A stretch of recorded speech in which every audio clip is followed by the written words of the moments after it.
which will include a lot of strategies for the CBO.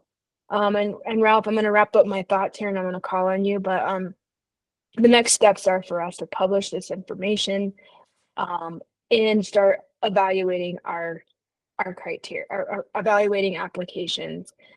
We did have quite a few applications with overlap. So for those that are really competitive in really competitive areas in our state, no surprise there, we do have a fair amount of overlapping applications. So we're going to have to use our deconflicting criteria to move to see who rises to the top. But that's where we are with the BEAD program. And I will tell you, we're really excited. I think from the CBO's perspective, we are really happy with the result. Of course, we would have wanted 100%, but you know, that was literally virtually impossible in this program because we know what we do know about Colorado. There's just some locations in these project areas that are just really impossible. So, but we're really excited about the result. It gives us a lot to work with over the next month or two, as well as opening up a second application. And so that will be our final application, the second application. So really looking for providers to put their best face forward. I would suspect a lot of that's going to be alternative technology, the result, because these locations that we're going to set aside for this application process are going to be the highest cost BSLs or project areas that don't have any bids, which those two things definitely are related to each other. So, but that's where we are. As far as Colorado goes, our state, we are in the top 5 states for having opened up our BEAD application and following all the rules. And getting all the seeking all the approvals. There was one state that opened their application without getting their challenge data approved. So you know, some states are doing different things. Of course, we wanted to make sure that we have all the steps in place before we open their application. So next steps, and again, this is really the timeline also, is that, you know, we're kind of working on a moving target, if you will, as far as timelines go. Again, we're reviewing these things as we go, but we're guessing around, you know, November to early. Well, over the next month, we'll be reviewing applications, but in early February, we're hopefully done with that, and we'll have opened up our process. So this month reviewing applications, looking at hopefully running that second application process shortly after. And so we're still on track to submit our final proposal by March, and then launching our 30-day public comment after the NTIA, after we follow some of the steps with the NTIA. So hopefully we can get this wrapped up, you know, first, second quarter of next year, so that we can stay at the top, but also make a construction season if we're lucky. One thing I can't account for is how long it will take to get our final proposal approved by the NTA. They have given us assurances that it would be quick. That would be great. I don't know if that'll happen, but I'm cautiously optimistic. Anyway, I'll stop there and see if anybody has any questions about where we are with things and anything else. So, Ralph, your hand's up. Yeah, you said you had, you're pleasantly surprised, had a little over 50% covered. Can you, what is on what measure is that? Is that number of locations, number of projects? Total project areas. Project areas. So you have 50% of project areas covered. A little over 50%, yeah. Okay. Thanks.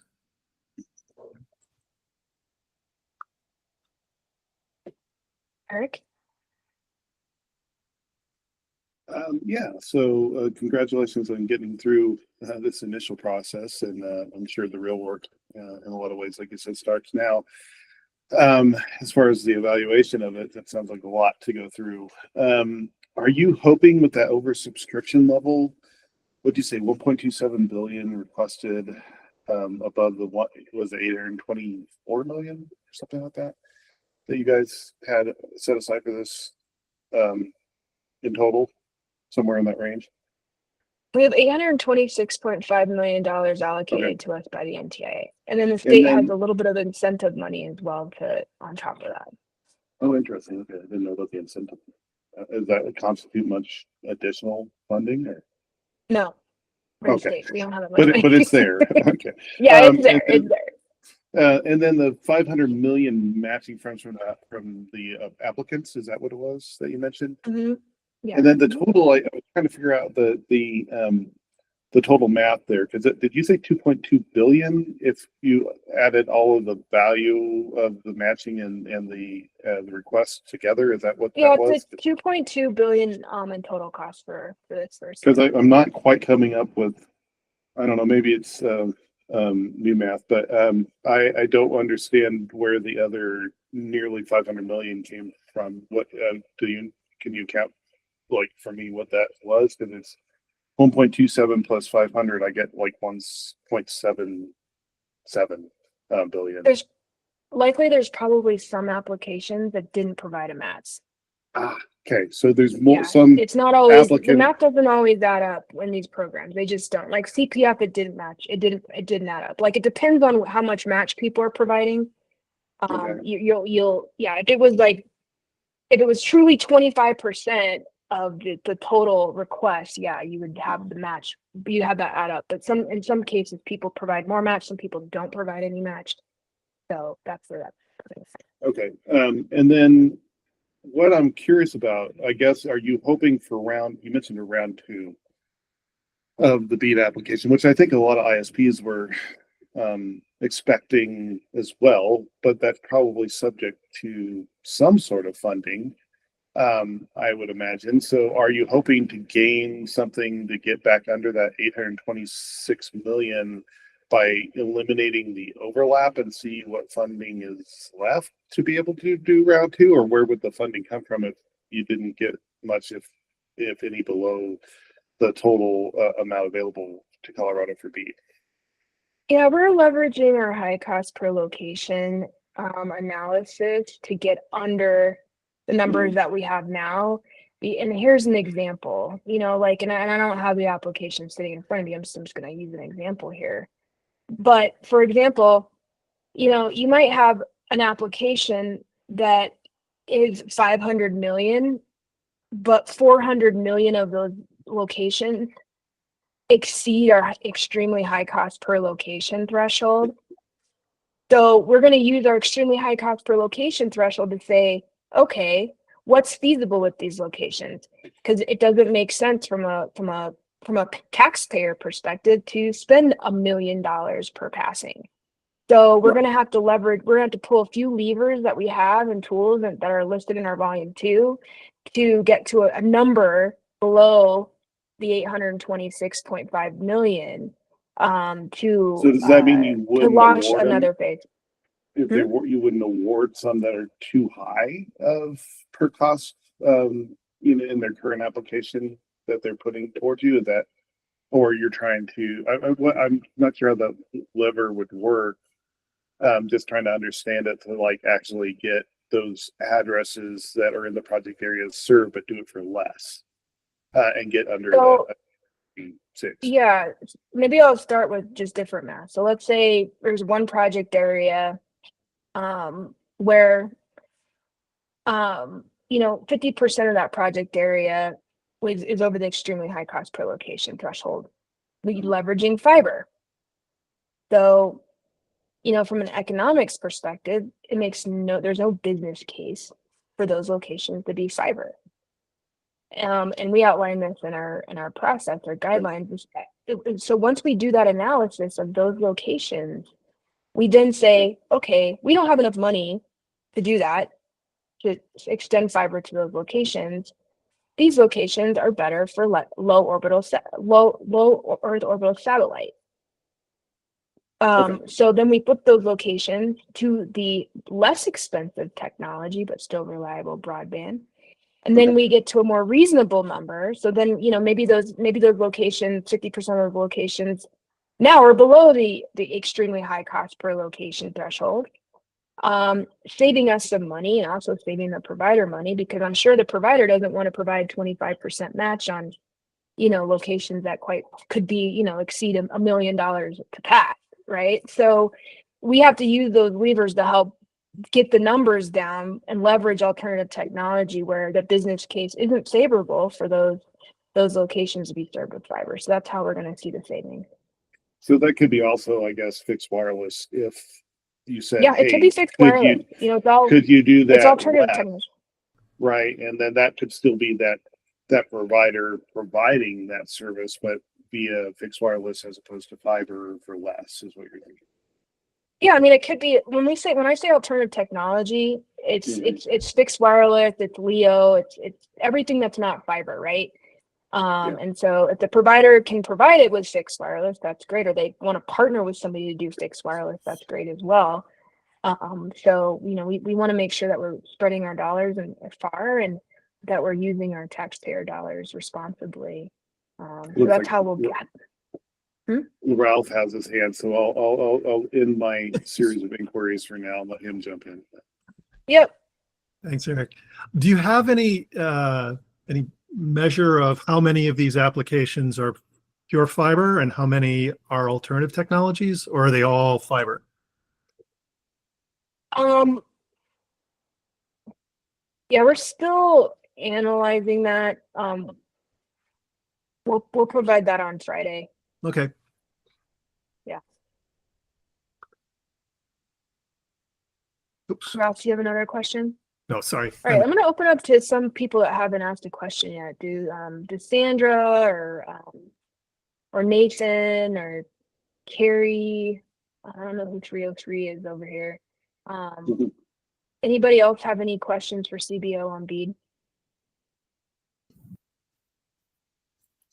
I don't. I think this makes sense. I'm interested to see kind of more of the stats and how things shake out. Great, yeah. Who are we?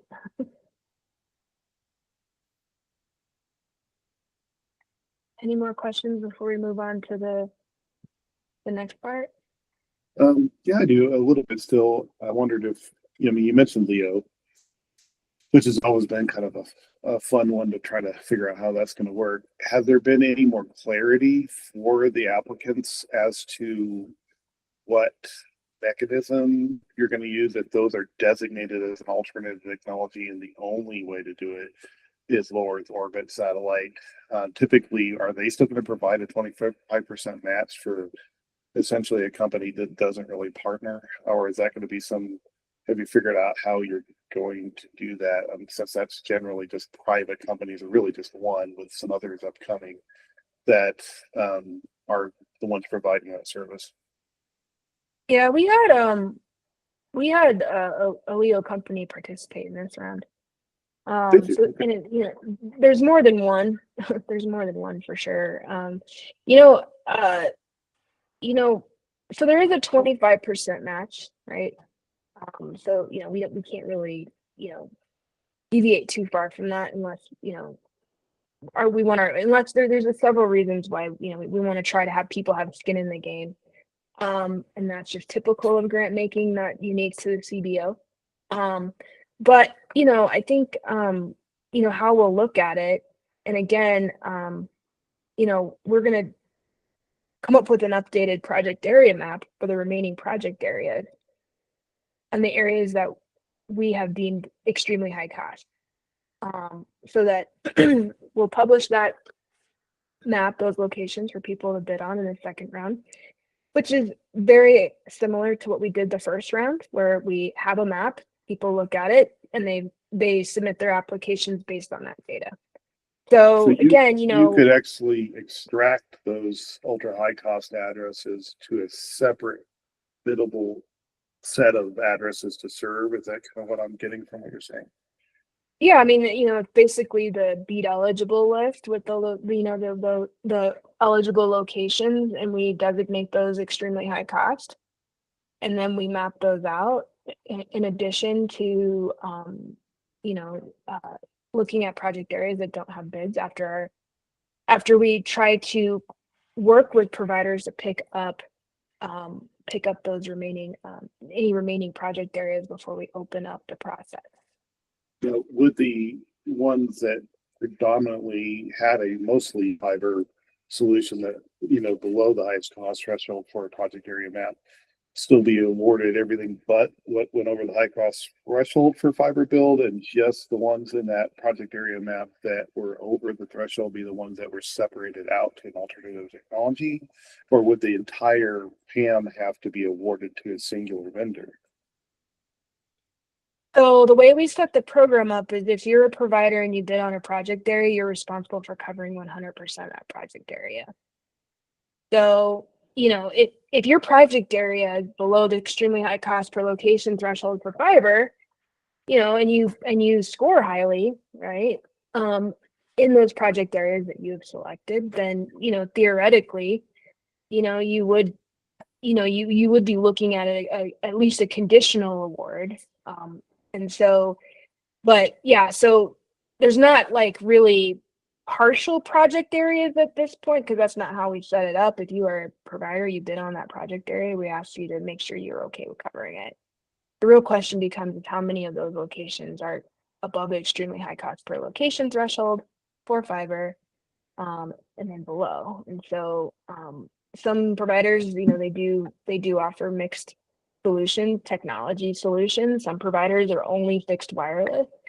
And so we have to weigh those two, and really the BEAD criteria, if you look at it, we have to look at primary what is it called? Priority broadband projects. Those are fiber. And then we go down our evaluation matrices like you see in the volume 2. And then we score, like, but fiber is always going to score the highest, right? And then other priority broadband projects are those that are going to be the alternative technology ones. So we have to score the priorities first, make sure we can afford it, and then we score others after that. So yeah. Did that answer your question?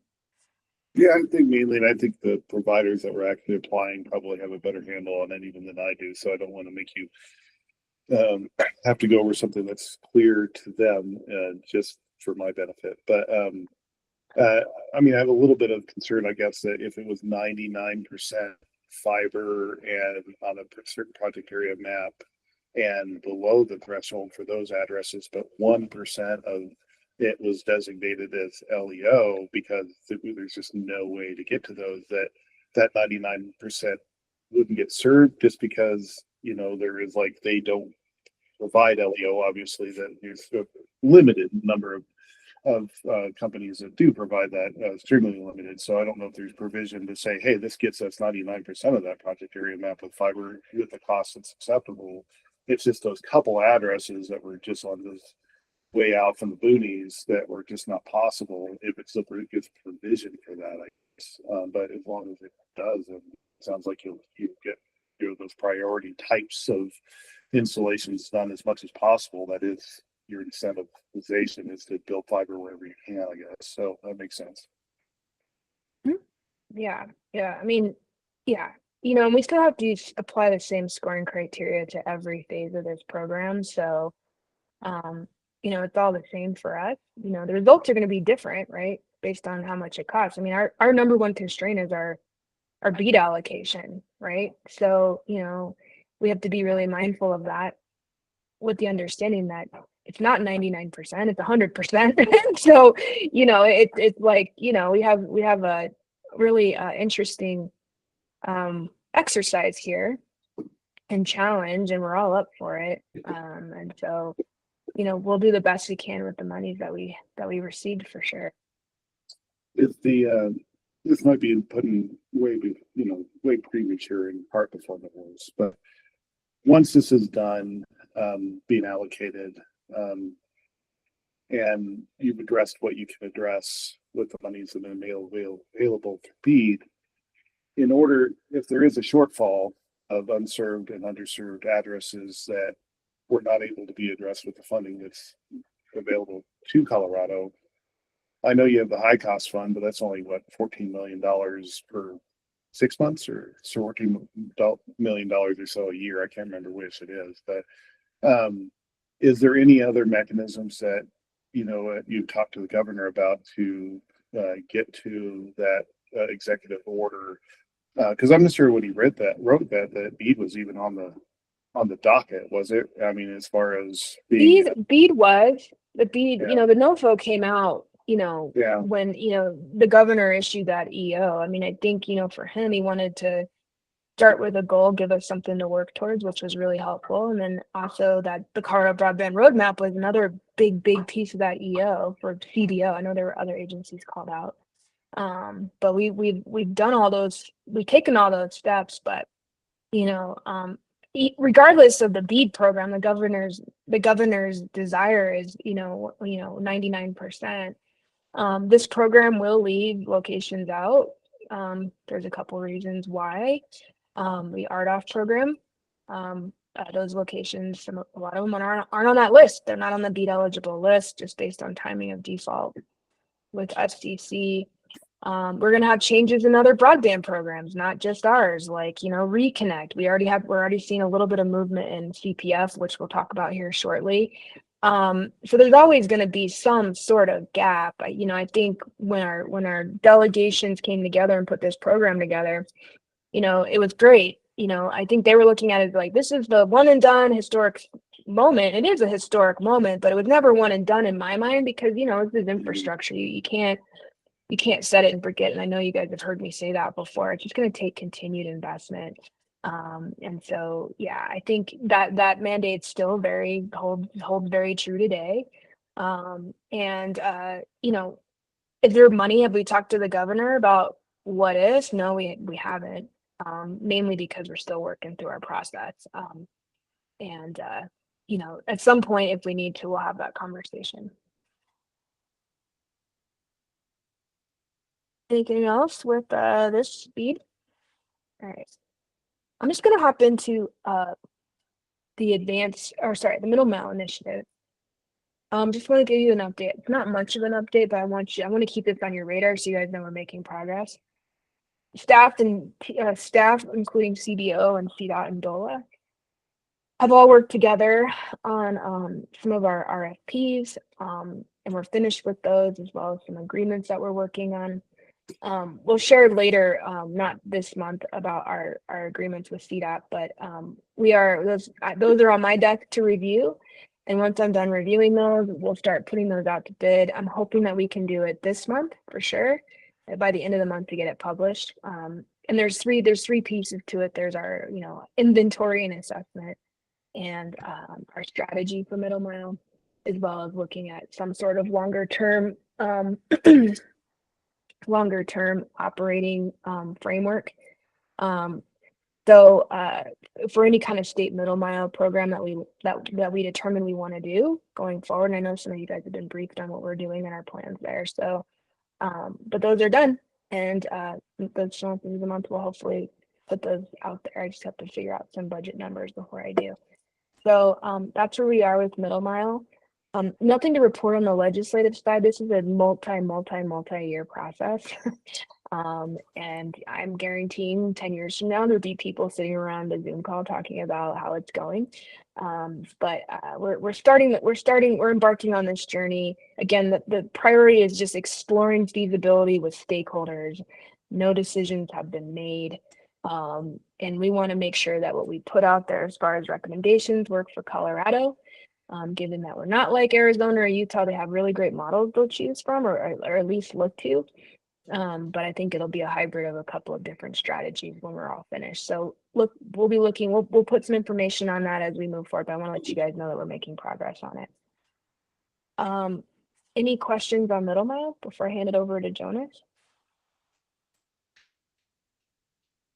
Go ahead, Eric.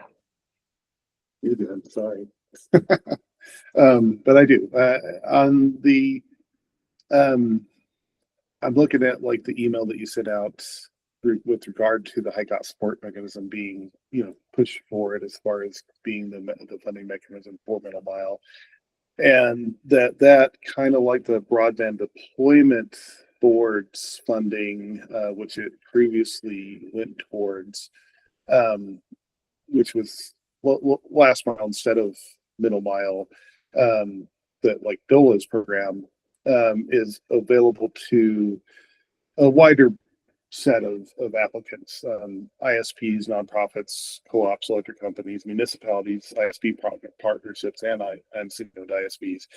I would also probably assume, perhaps wrongly, that regional economic development councils that could apply for middle mile funds, and counties could also apply for those, even though I don't see them listed. But with that wide set, it seems like they fit in with municipalities as well, since it's governments or quasi-governmental cooperatives like the economic development regions. Is that correct, as far as you know? And they'll be included in that as well. Yeah, the legislation included, it expanded the eligible entities for that program, Okay. which would include So it those wouldn't groups. prohibit anyone that could apply for DOLA from applying for this one. Probably is going to be eligible, most likely. It sounds like. And then the follow up to that was more of a it's more of a lobbying comment that from what we've seen, that because DOLA was only governmental as far as who could apply, there was always an element of a governmental interest or a community interest involved. It wasn't strictly private interests that were being looked at as far as what was awarded and what was built. And so what we find, especially with middle mile, is that traditionally with that it was built, and the reason that there is kind of a need for it, especially in the rural areas, is that it was strictly proprietary how it was built by the incumbent, and over the years of that incumbent's tenure, which extends even to today. And that incumbent predominantly dealt in their own self-interest. And so even the infrastructure they built, whether it was even with public dollars, CAF2 being one of the biggest ones, it was strictly proprietary networks that still to this day are not available to us in the communities to use, which actually would be really valuable if we could. So I'm just extolling whomever starts to look at how these are awarded, especially to ISPs. And I'm not saying that I don't agree that it should be going directly to ISPs, but I think there should always be a component of what I wish they put into CAF2, honestly, which is a component that's left there for the community to use should that ever be needed. Basically, if that ISP that took public money to build out the middle mile to serve that community at some point is not actually serving that purpose, that loses that telos of what they were given that money for. And that, we get some amount of open access is another way that you could probably just generally term it, that we don't want another situation that in 10 or 15 years we're building these middle mile networks, that there's these communities that are hands are tied and are basically being held hostage by a singular provider that's the only one that ever got public money to build to. And that was the only way to economically build to these areas, was to get government funding to help that really, rural areas with long miles between them, that we get a whole bunch of other private networks. And even if they're great today, those ISPs tomorrow, the people can change, the interests can change. And if the communities are left with a proprietary path that only one owns between these different locations, it could turn out to be the same basically fiasco that we have right now in rural Colorado. And we should endeavor to avoid that. Yeah, I mean, I think we agree with you. And, the state's position on middle mile, if you look at our broadband roadmap, is open access. If state's funding it, it's open access. I mean, that's something that we've been doing for many years and will continue to do in this program. And so, yeah, I think we're all on the same page there. And I'll let Jonas speak to the advanced local program here in a second. So it's kind of skipping a little bit ahead. But it's related to the middle mile, right? So, that's our intent, Eric. And we think it leads to good results, and it's just cheaper. I mean, leveraging existing expensive infrastructure buys down the cost, not just for ISPs, but the consumer. Middle mile is where that makes a lot of sense. It's interesting because I've been running into people from like Europe, and their whole philosophy is open access. As a matter of fact, they have internet everywhere because they've leveraged a lot of that existing infrastructure for other ISPs, multiple ISPs to use it. And so, the United States is very different. I think a lot of our issues are because we don't leverage open access for expensive infrastructure. That's just how we're set up. So yeah, we'll continue that on in our program unless we get some public comment that would indicate otherwise. But I think everybody is used to that and for the most part is okay with that. I'm gonna keep moving forward because I don't want to run out of time because we have a lot of really great updates on this agenda. But I'm gonna hand it over to Jonas if nobody else has anything else. Okay, great. Go ahead, Jonas. All right. Thank you, Brandy, and good afternoon, folks. Thanks for being here. Just a few quick updates on some of the programs we're working on, starting with CPF. As you all know, earlier this year, we awarded over $113 million in CPF funds for broadband development, and due to some additional funding that has become available, an additional award has been made to SCED for a project in Crowley County that will connect over 1,700 locations. We just posted more details on the website about that, including information on our 10-day challenge process that opened today as well. So go on the website, check that out, or let us know if you need any more details. The challenge window will be open through the 18th of November. Any questions? I'll pause here for a moment. Thank you, Lauren.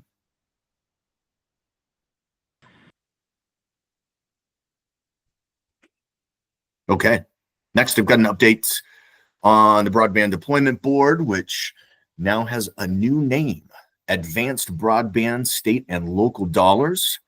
As you guys know, as a result, back in May of House Bill 1336 being passed, it provided the green light for us to establish this new program, Advanced State and Local, to replace the Broadband Deployment Board. And so, as we mentioned earlier, actually, I think as Eric mentioned, so going to be approximately $14 million available. And the new program will continue to leverage the high cost support mechanism funding to support middle mile, which is new, as well as last mile and digital equity projects. So that's pretty exciting. I think the plan right now is to conduct one grant cycle annually with awards being made in the winter so that we can support the construction season with the good weather.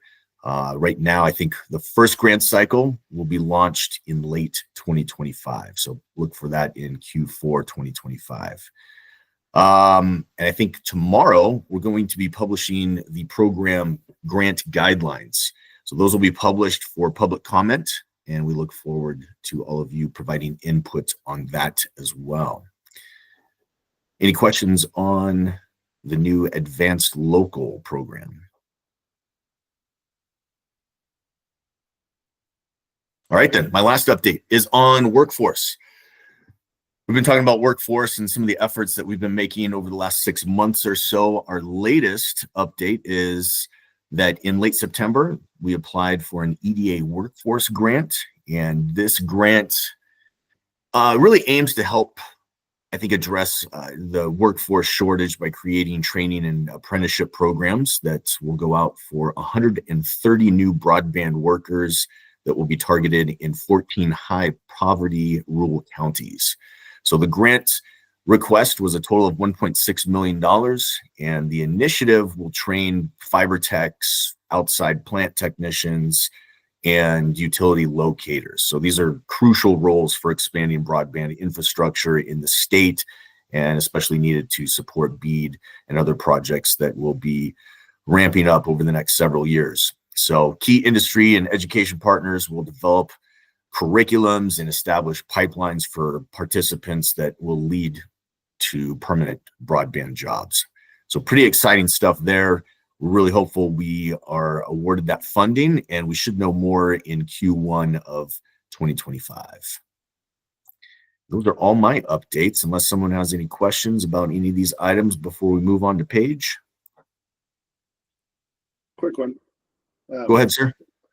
just on the force program, is that something that I assume you guys will publish, like the ways that organizations that wish to take advantage of the training funding or classes or whatever that entails, there are more instructions to follow? Yeah, I believe we've already published some information on not just our website, but we've sent out notifications as well. But yes, we'll continue to keep you informed every step of the way. I think we're gearing up to actually launch a pilot in Southwest Colorado, so over by you, Eric. And Okay, yeah, I just need to ask Emily and some of the convener folks, right? Is that what I need? yeah, Emily's heavily involved, so she'll Okay, be able yeah. to give you lots of information. Well, mainly I just wanted to carry that back to her, but if she's in direct pipeline of that, then I probably just get to ask her. Yeah, please do. Thank you for the question. Appreciate it. Anyone else? All right, then. Paige, you're up. Good afternoon. Sandra, since you're a well, real quickly before we hand it to Paige, Sandra, do you have any? You're a workforce person on this committee, so or on this work group. Do you have any thoughts on workforce at all before we move on from workforce? Yeah, I wanted to ask, because this is state funded, I guess, is it not like not going to be subject to good labor standards?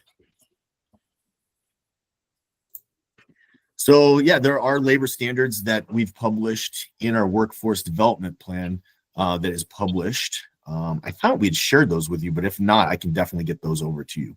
Yes, please do. I know it was for the NTIA notice of funding opportunity, but I'm talking about because this is state money and it's different. So that's what my question. Yeah, I'll definitely get that over to you. Thank you. I can look for it now, Jonas, and drop it in the chat too. Okay, thank you. Yeah.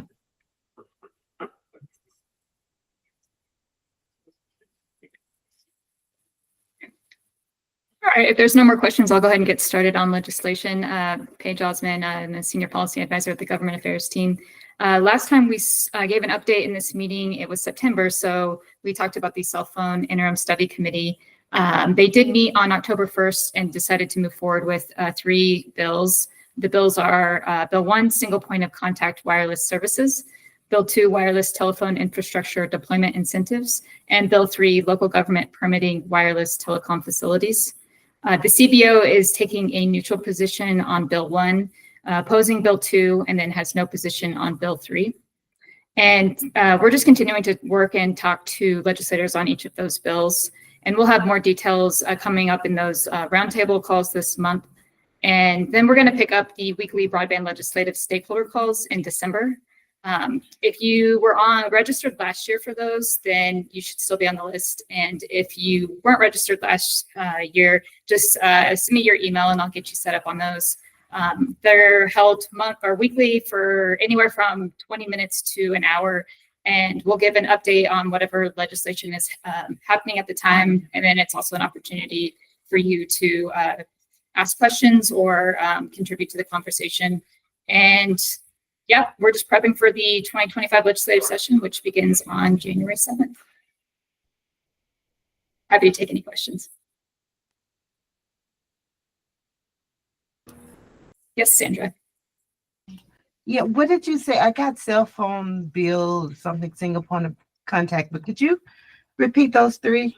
Yeah, sure. So Bill 1 is single point of contact wireless services. Bill 2 is wireless telephone infrastructure deployment incentives. And Bill 3 is local government permitting wireless telecom facilities. And I can pop a link in the chat to each of those bills. Thank you so much. Yeah.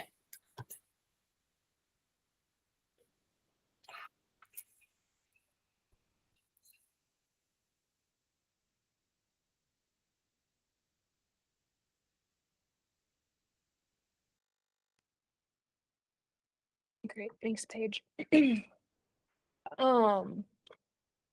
So we have about 15 minutes left, I think. Actually, is it 15 minutes? Well, a little less than 15 minutes. Does anybody have any feedback for us or questions? Is there anything that you need from us to communicate to people in your circles? I mean, this is your time to give us that feedback and be engaged with us. I mean, I know we talk about kind of the updates and we do get feedback within some of those, agenda items, but is there something more we could be discussing? Anything emerging, trending, in your world? Again, I want to make sure that you guys are truly consulting us, given the name of this group. So, and then also, second question is there anything you guys want to see on the next agenda that we need to discuss?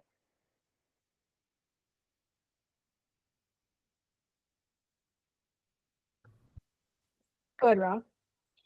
Yeah, I think certainly the summary coming out next week or in a week's time will be helpful to understand. And I think maybe if we have an opportunity to dive into that a little bit more detail on the next call in terms of thinking about this topics we discussed today in terms of extremely high cost to serve areas, how you're thinking about addressing those issues and things like that. I think it would be a constructive conversation. And maybe what we can do is we can provide, our extremely high cost, approach, how we're approaching it in more detail. There's a lot of details, and I will tell you the extremely high cost per location analysis is not quite black and white. I think a lot of it is us having to work through some of our modeling, the pricing, and really weighing the pros and cons of certain investments over others. So, but we can kind of give you the approach that we're taking with the applications. And again, a lot of it is spelled out, but there's a lot of details in between those, between what we've highlighted. And we're constantly looking at those approaches. We've spent a lot of time on it over the last several weeks. Internally on how we're gonna deal with that, but yeah, we can certainly do that next time. Yeah, would it be possible also to understand where the what project areas were not bid on? Yeah, we will have a map of those, and we will publish that on Friday as well. Okay. We have a map that has areas that didn't receive bids, and then areas of overlap, areas of just one bid. Got it. So we have some of that already, and we have a couple of different ways we can. But the reason why I don't have all that, because we're still working on it. The application's only been closed for a few days, so Yeah, no. want to make I sure we have understand completely. everything. Yeah, but we'll present that next time, and you'll be able to see it when it comes out as well. Okay. We'll be able to talk about it. Great, thank you.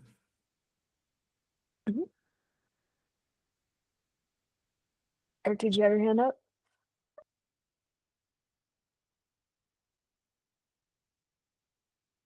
No?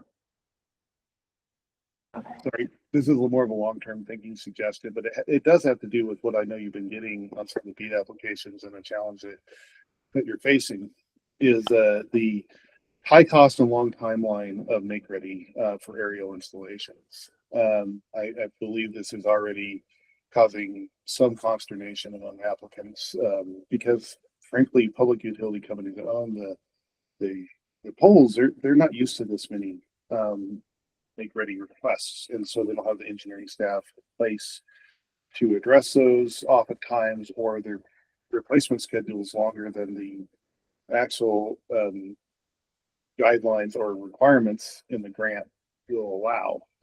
So that actually could be keeping it when aerial is the most obvious choice. Both the cost of those make ready changes as well as the time could be keeping a lot of the applicants from even applying for certain areas because of that, and because they just don't want to be in a position where they've got something they don't control, pushing their timelines beyond when the grant requires them to have it built by. So they're going with things they know they can do, like varied and more expensive installations. And I think long term for Colorado, when I think about southwestern Colorado, and I don't think it's that different for the rest of the mountain west of Colorado, and probably not that different for some parts of the east as well, then the only utility that does reach from a wireline standpoint to every one of these households, to the 90+% of households in the county, is the electric utility. And the aerial assets that they have, that I think there needs to be a longer term conversation that started with all the rural electrics and power authorities within the state to talk about like, okay, well, long term, this final 2%, 5%, 10, 15, whatever it ends up being that don't get fiber as a result of these unprecedented BEAD allocations of funding, they're going to be the hardest ones to get to. Honestly, they are. And we've done it before 100 years ago. We didn't have as many regulations then, so it made it a little easier. But I think the power utility cooperating with them, there's some benefit to them too if we cooperate to say, let's get fiber to these households. They all are doing smart meters these days, or the majority of them are. And there's some limitations to the capabilities of current smart meter technology that they can't completely be as efficient as they would like to be, because it's really slow as far as, and not very interactive as far as the way that the radio smart meters work. And if they had said, hey, we'll bring in a fiber to that transformer location into the house, you can get to your smart meter off of the transformer. A secondary provider, if you don't have a subsidiary that's also a ISP or maybe open to them, could bring fiber into these furthest reaches of rural Colorado counties. That really those rural electrics are the only ones in a position to have the assets to do it. But we just need a better way of working together to help each other out. And there's a lot of, like with the smart meters, there's a lot of resistance to smart meters. I've seen it here in our county and some of the other counties that are adjacent to ours, where people will come out, and whether they're right or not, it doesn't really matter about what the dangers of RF technology are. It's caused a lot of cycles to be spent on that for those real electric utilities, where fiber doesn't have it at all. There's no EMF at all that emanates from a fiber line. So there's some benefits for them, both functionally and efficient control of the grid, as well as avoiding some of those issues they've seen. So it's not just one-sided as far as what the benefit would be to have the electric aerial authorities being able to get fiber a little bit more planning together with the state and all the ISPs to get to those furthest reaches. And I think it's the only way it's going to happen. Yeah. Eric? Yeah, thanks for that, Eric. Yeah. Because I have to send you a paper I submitted to the IEEE Power and Energy Society right on this topic. I would like to see it. Yep. Well, good. Well, we're over time. So thanks for that. Those comments, Eric. I think, obviously our utility companies play a major role in the success of broadband deployment. And there's different situations in the state. There are providers working really well with the utility companies, and then there's others that it's a little bit more of a challenge. I will say that, in our work, our observation is more people are coming together to do that planning part. We encouraged it ahead of the BEAD application. We put it in our guidelines. Now, whether people do it or not is always, to be determined, but I agree. I think, the utility companies have a big role to play, especially for those remaining locations. And so, yeah, we'll see where we go. But, we've looked at different ways to, if there's any policy tools that we have to help move the needle on that. And, all I have to say, it is incredibly difficult in Colorado. I think in some states it's a lot easier. And so, collaboration has been voluntary. In some states, it's not like you are required to do this. So, I just think, we have a ways to go before we can get all of our co-ops and our utility providers on board with some of these things. A lot of co-ops, well, I'm not going to say a lot, but we do have a lot of co-ops. Well, I did say it, that are collaborating. I think the costs are just really, really high. For those poles that, quite frankly, when they built them 50 years ago, they never touched them ever again, right?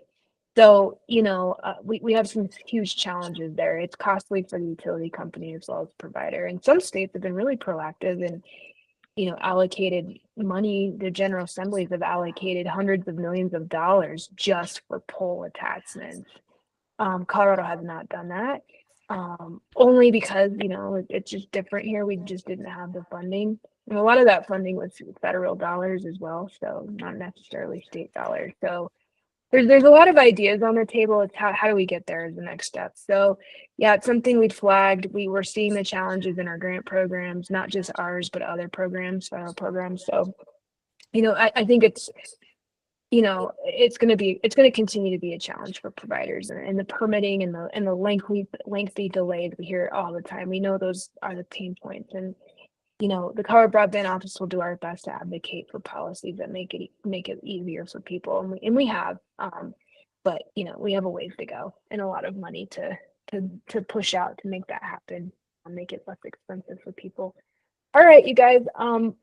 I will take note in what we need to do next. And thank you so much again for participating in this call. If you guys have any questions between now and next month, certainly let us know, but it's always a pleasure, and really happy to be reporting out on BEAD and the progress you're making. I think we have a lot to work from and ahead of our next application process. So anyway, you guys, thank you. Have a good rest of the day. We'll talk to you soon. All right, bye.